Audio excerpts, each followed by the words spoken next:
I used to think silence was a form of strength, that if you kept your head down, worked hard, and did the right thing, the truth would eventually stand on its own. Life has a way of teaching you otherwise. My name is Lena, and for most of my life, I've been the good daughter, the dependable one, the one who didn't cause problems, the one who stepped in when things went wrong. At 26, I didn't expect to be juggling 2 jobs and a mountain of medical paperwork, so my parents could keep the lights on and their treatments going. But duty has a funny way of choosing you, even when you didn't ask for it. My parents aren't irresponsible, they're just unlucky. My dad's chronic heart condition had gotten worse, and my mom's rheumatoid arthritis meant she couldn't work like she used to. I stepped in because I loved them, and because someone had to adopt my sister. Rena certainly wasn't going to. She's 3 years older than me, and has always floated through life like she was made of silk and someone else was carrying her. She had a good job, a nicer apartment than mine, and more disposable income than I'd ever seen, yet she never missed a chance to play the martyr. We've never been close. She has always treated me like the shadow she couldn't quite get rid of. But even I didn't expect what she did. It started small, a comment here or there about helping mom and dad. Nothing directly claiming credit, just vague enough that I didn't think much of it. After all, she did sometimes give them rides or bring over groceries, so maybe she was just talking about that. But then came the family dinner. It was meant to be a small gathering, just close relatives. Everyone knew our parents had been struggling, though no one knew the extent of it. I had spent months juggling medical invoices, haggling with insurance, arranging payment plans, and sacrificing every extra dollar from my paychecks. The stress had aged me 10 years. We were halfway through eating when my aunt placed a hand on Rena's arm and said warmly, "It's so wonderful how much you're doing for your parents, paying for their treatments like that. You're a saint." My fork froze halfway to my mouth. I stared at my sister. She gave a demure smile, dipped her head like she was ashamed of the praise, and said, "Well, you do what you can. Family is family." My blood turned to ice. Surely, she'd correct them. Surely, she wasn't taking credit for my sacrifices. Surely, but she didn't. She just kept smiling while everyone murmured about what a wonderful daughter she was. I felt something inside me sink, a dull, heavy stone dropping into a dark place. I looked at my parents, expecting them to speak up. They didn't. They just looked tired, grateful, and confused by all the attention she was getting. They didn't want conflict. They never did. And so, for the rest of the dinner, I sat there quietly, swallowing humiliation with every bite of food, telling myself it wasn't worth starting a fight. But it got worse. Word spread through the family like wildfire. Suddenly, relatives who barely spoke to us were calling her to praise her kindness. She let every single compliment wash over her with that same fake modest smile. And I stayed quiet. Because that's who I was, right? The good daughter, the one who didn't make waves. But the final blow came a week later, when I got a call from my parents' doctor's office. They needed an updated credit card for the autopay setup, the one I had arranged. When I arrived to sort out the mix-up, the receptionist smiled brightly and said, "Oh, your sister already came by earlier to ask about the billing." She said she was the one handling everything from now on. I stood there, stunned. Rena wasn't just taking credit, she was trying to insert herself into the actual payments, without paying a cent. And she had the audacity to ask the office to forward all invoices to her email, so she could keep track of the bills she was paying. I walked out of that clinic with shaking hands, my stomach twisted so tightly I could barely breathe. Something inside me cracked, not loudly, not violently, just a slow, final snap of the last string holding me back. I had stayed silent long enough. And silence, I realized, had become my cage, but I was done being trapped. I remember the night I decided I wasn't going to let Rena get away with it. It wasn't a dramatic decision. No fireworks, no shouting matches. It was quiet, calculated, a cold realization that if I didn't act, I would spend the rest of my life watching someone else take credit for my sacrifices.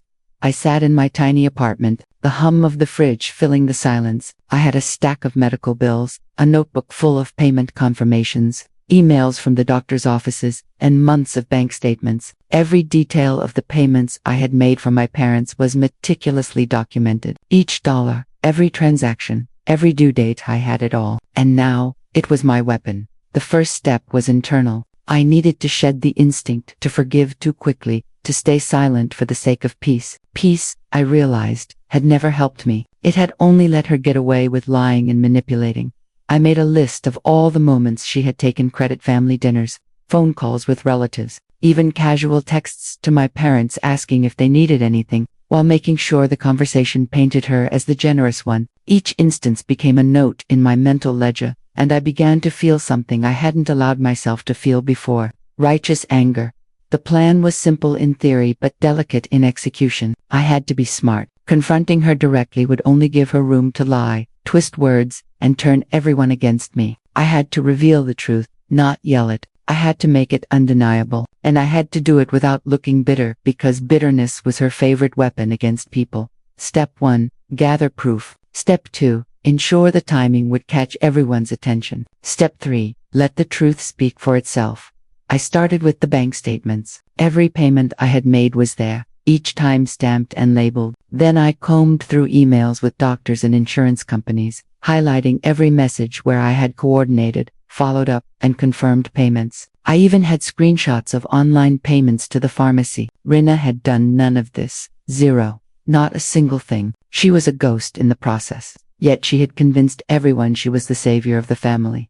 Next, I practiced what I would say. I didn't want anger. I wanted clarity. Every word would be precise. Every accusation backed by evidence. I imagined myself at the next family gathering, calmly explaining the truth. I even rehearsed the part where I would hand over the proof. No yelling, no tears, no begging, just undeniable facts. But I couldn't go public too soon. I had to wait until it would have the most impact when the family was gathered, when her audience was largest. That meant patience, and patience had never been my strongest suit. Meanwhile, Rina continued her performance. She sent photos of herself at doctor visits with my parents, posting them on social media as though she was the one caring for them. Comments rolled in. Such a selfless daughter. Your parents are lucky to have you. Every notification made my blood boil. She was enjoying the praise meant for me, basking in the spotlight I had earned with sweat and worry. I started to document those too. I took screenshots of her posts, recorded dates, and noted every lie she told. It was meticulous, almost obsessive, but I knew I needed it. When it came time to reveal the truth, I wanted it so airtight that no one could argue. Then came the hardest part: keeping my composure around her. She had no idea I knew the extent of her deception, and if she sensed I was plotting, she would either confront me or spin another story to protect herself. I had to act normal, almost oblivious. I smiled at her posts, nodded at her comments, and even occasionally said, "Thanks for helping, Rina," in front of our parents. Every word was a lie, but it was a lie that would serve a greater truth. And finally, I made a decision. I wasn't going to wait forever. My parents deserved to know who had been carrying the weight all along. And Rina. She needed to face the consequences of her lies not with anger, but with the quiet precision of undeniable truth. The plan had begun now. It was only a matter of time. The opportunity came sooner than I expected. My mother's birthday was approaching, and my aunt decided to host a family gathering at her house. She invited everyone: cousins, uncles, grandparents, even a few distant relatives who only showed up for big occasions. And, of course, Rina was invited. It was perfect. Every person who had praised her sacrifices would be in the same room. Every person who believed her story would hear the truth at once. I didn't need to expose her on social media or through private confrontations. The humiliation would be quiet, traditional, face-to-face, the kind that lingers because it's witnessed. I spent the week preparing. I printed key documents, bank statements, email threads, payment confirmations. I organized them chronologically and highlighted important details. I made copies, two enough for anyone who wanted to see proof for themselves. Then I placed everything in a neat folder. It felt like holding a loaded weapon. The morning of the party, I dressed carefully, not flashy, but not plain either. I wanted to look calm, composed, not like someone about to blow up a massive family lie. I practiced my expression in the mirror, a soft, neutral smile. Nothing about me could look desperate. Desperation was how people dismissed you. Inside, my heart pulsed like a drum being struck too hard. When I arrived, the living room was already buzzing. Laughter, chatter, clinking glasses. Rina stood near the center of the room, wearing a soft blue dress and an expression of serene martyrdom, as though life had bestowed upon her a burden only she could carry. I could feel the anger pulse under my skin, but I held it down. My aunt hugged me warmly. My mother greeted me with tired eyes but a cheerful smile. My father squeezed my hand gently. None of them knew what was coming. I waited. I was patient. Patience became my armor. The moment arrived when my aunt raised a glass to give a small toast for my mother. It was sweet and heartfelt, and when she finished, she smiled at Rena and said, loud enough for the room to hear, and a special thank you to Rena for taking such good care of her parents, paying for all those treatments. You're truly a blessing. There it was, the lie, presented on a golden platter. All eyes turned to Rena. She lowered her gaze shyly. The perfect picture of modesty. I took a slow breath, my heartbeat steadied, and then I stepped forward. My turn, I said gently. Every face turned toward me. Even Rena looked surprised. She wasn't expecting me to speak. She rarely did. I was the quiet one, the helper, in the background, never the center of attention. I held my folder in front of me. I'm really happy we're all here, I began calmly, and I want to say something about the care Mom and Dad have been getting. The room stilled. Rena's eyes narrowed slightly, a flicker of panic, quickly masked for months. I've been handling the bills, the treatments, the medications, and the insurance paperwork. It's been a lot, but it was the right thing to do. A ripple of confusion spread across faces. Eyes bounced between me and Rena. I continued, still calm, still even. I've heard a lot of people thanking Rena for paying for everything. I paused. That's not true. A murmur moved through the room. Rena stepped forward, her voice tight. Lena, what are you talking about? I held up a hand. Before you say anything, I brought something. I opened the folder. I pulled out the papers, neatly highlighted statements, email chains, transaction receipts. I just want everyone to understand the facts, I said. Every bill has been paid by me. I have documentation for each payment, date, amount, and confirmation. If anyone wants to see them, you can. I laid several pages on the coffee table. Silence. Thick, heavy silence. My aunt stepped closer, scanning the documents. Her eyes widened as she read. My mother looked overwhelmed. My father's face tightened with guilt. And Rena, her face went pale. Her lips parted, but no sound came out. I turned to her, not angry, just tired. I don't know why you told people you were paying for everything, but I can't stay silent anymore. The silence broke like glass. Gasps, whispers, stares. The truth spread through the room, like wildfire. And for the first time in years, I felt my spine straighten, my voice steady, my presence acknowledged. I had taken back what was mine. The moment I revealed the truth, the room seemed to hold its breath. Conversations that had been polite and superficial just minutes ago evaporated into sharp, scrutinizing silence. Every eye was on Rena, and the way she crumbled under that gaze was almost poetic. Her face had drained of color. Her usual calm, untouchable mask was gone. I had never seen her like this, vulnerable, caught, exposed, and yet, in that instant, I felt something unexpected. Satisfaction, not cruelty. I wasn't trying to humiliate her for the sake of it. I was reclaiming my dignity, proving that truth cannot be buried forever. My mother shook her head softly, tears brimming. Lena, I had no idea. I thought. Her voice faltered, choking on the guilt she felt for not realizing the full scope of what I had been doing. My father, equally stunned, simply placed a hand on my shoulder, the silent acknowledgement of years of quiet sacrifice. Rena tried to speak, but it came out as a whisper. Lena, I know, I interrupted, still calm, still precise. I'm not going to argue or fight. The facts are here. You can explain if you want, but the truth doesn't need to be defended. Her eyes darted around the room, pleading for allies, but there were none. Every family member who had once praised her now looked at her differently. Some avoided eye contact, some shook their heads in disbelief, and a few stared in open anger. The spell she had woven for months had finally broken.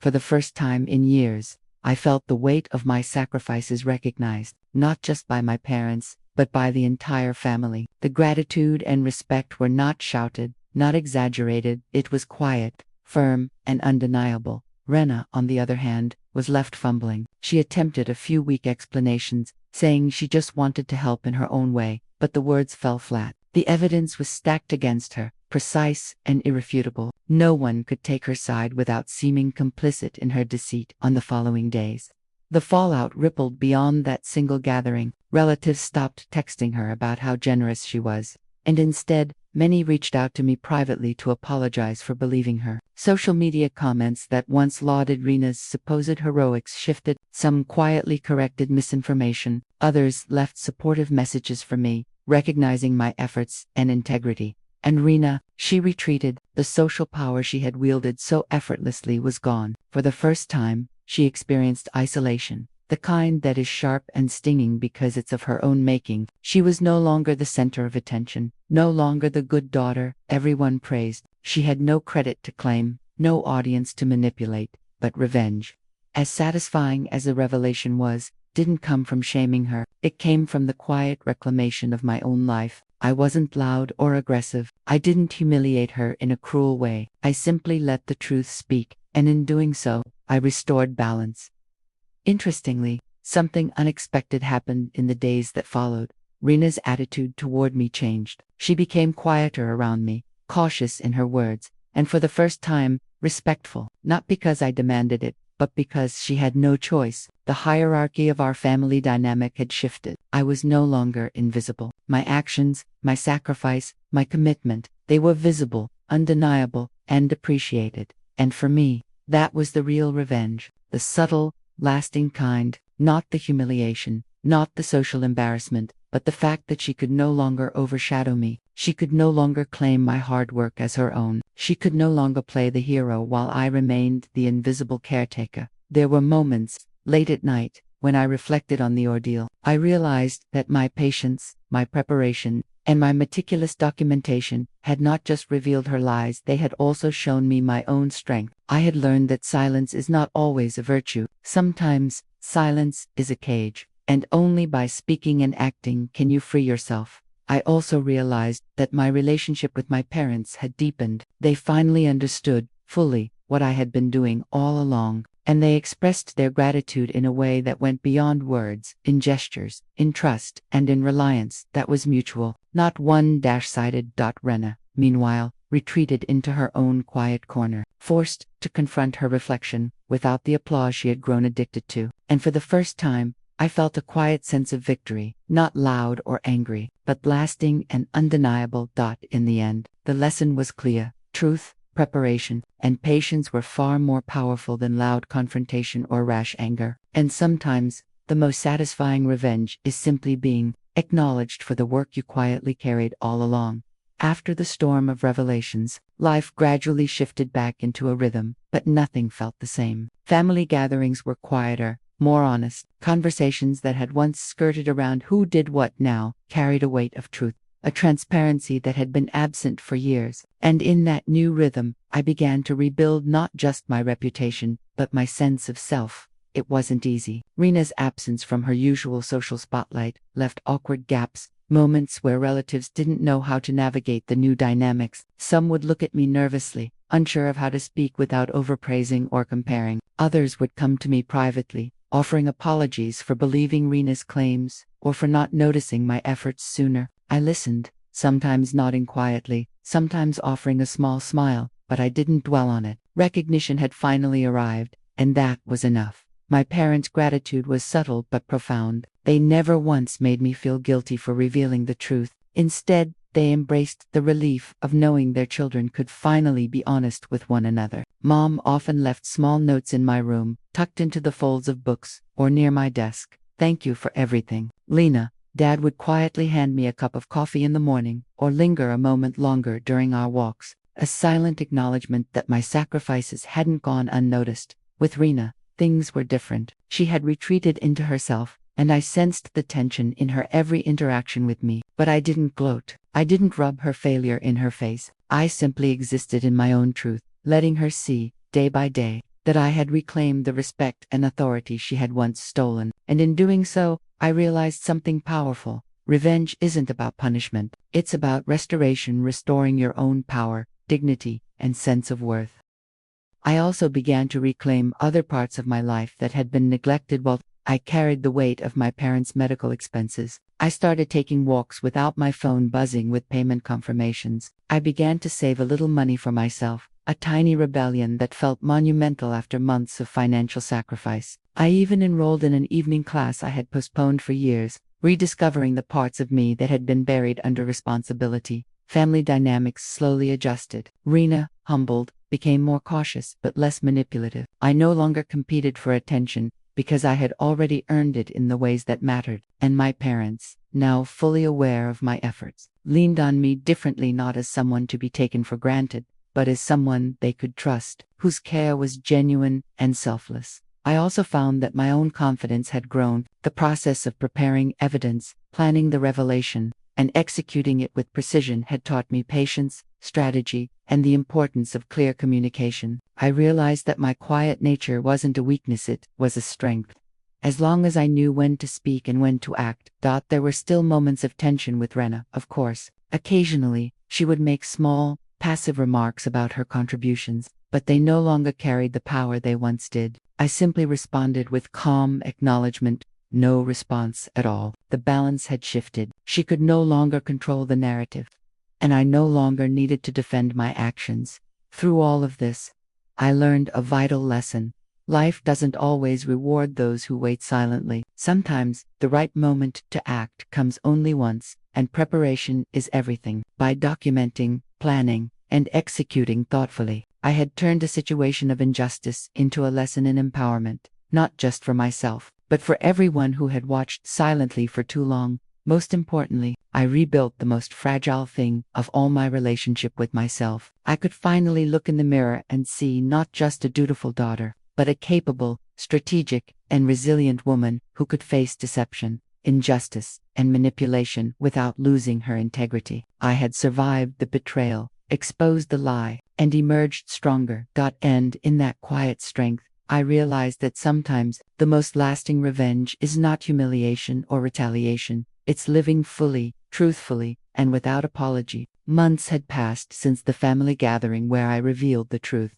Yet the echoes of that day lingered like a quiet hum in the background of every interaction. The immediate tension had faded, but the lessons, the shifts in relationships, and the new understanding between everyone remained permanent. Life, in its subtle, deliberate way, had moved forward, but I had changed. Rena and I existed in the same household now, but the dynamics were completely different. She no longer assumed control, no longer sought recognition for actions she hadn't taken. Instead, there was a cautious civility, a mutual understanding that the balance of power had shifted, and that I would no longer allow deception to dominate my world. I didn't relish watching her squirm or feel superior. Rather, I was content knowing that I had reclaimed my space with dignity. My parents, too, seemed lighter. There was an unspoken gratitude in every gesture, a smile when I walked into the room, a gentle hand on mine during quiet moments, a conversation that acknowledged my efforts without guilt or shame. They no longer felt the need to apologize endlessly. They simply accepted the truth and embraced the reality of what I had done for them.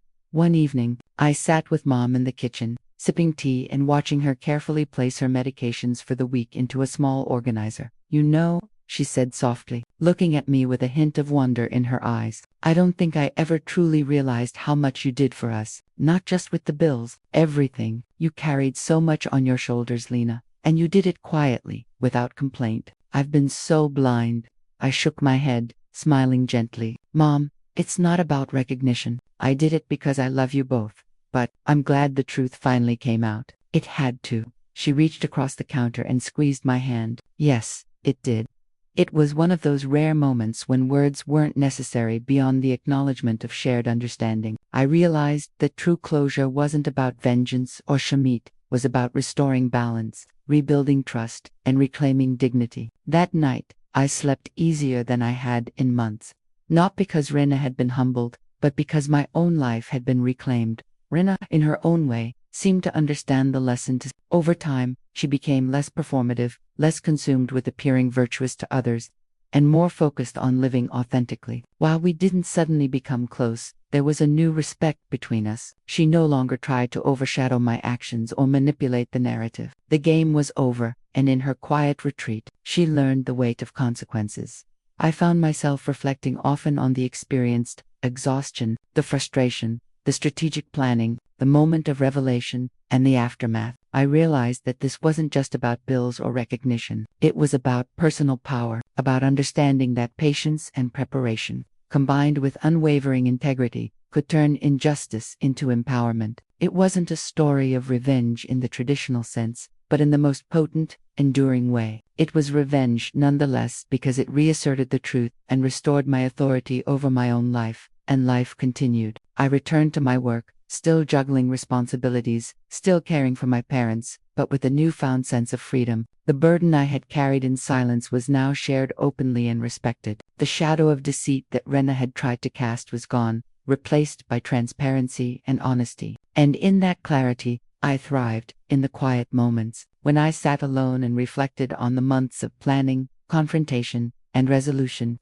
I understood the final truth. Revenge isn't about hurting someone else, it's about reclaiming yourself. I had done that. I had faced manipulation, exposed lies, and restored order to my life. And through it all, I had remained true to myself, calm in the storm, and precise in action. The closure wasn't dramatic. There was no shouting, no final confrontation, no public spectacle beyond the evidence I had laid before the family. The closure was quiet. It was in the shift of glances, the new respect in interactions, the way my parents trusted me fully again, and the way Rena had to face her own reflection, without the applause she had once craved. And as I looked at my life now, with its renewed boundaries, its honesty, and its integrity, I realized that the strongest form of revenge is not spectacle, it is truth, preparation, and living boldly in the light of your own sacrifices. I had stayed silent for too long, but when I spoke, the world finally listened. And that, I decided, was more powerful than any act of retaliation could ever be.